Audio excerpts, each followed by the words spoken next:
Let's look at these people's behavior. They are walking while texting on their phones. Their eyes are on the screen instead of watching where they are going. This small habit can lead to falls, collisions, and even serious accidents. Here are the hazards and potential consequences of walking while texting. First, trips and falls. When you only look at your phone, you don't see steps, holes, or uneven ground. One wrong step can make you fall and hurt your legs or arms.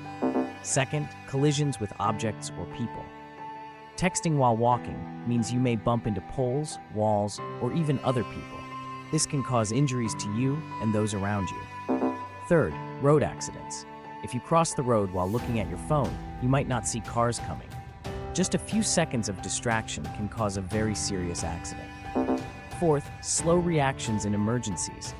When you are focused on your phone, you don't hear alarms or notice moving vehicles quickly. This delay can put you in danger. So how can we avoid these dangers?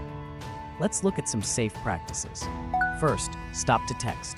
If you need to use your phone, stop walking and move aside. Finish your message before you continue. Second, keep your head up.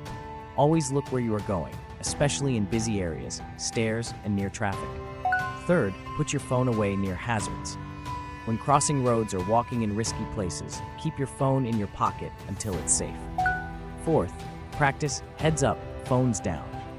Make it a habit to stay alert while walking. This simple step can keep you safe every day. Remember, texting can wait, but your safety cannot. Looking down at your phone may seem small, but the risk is big. Stay alert, stay safe, and protect yourself and others.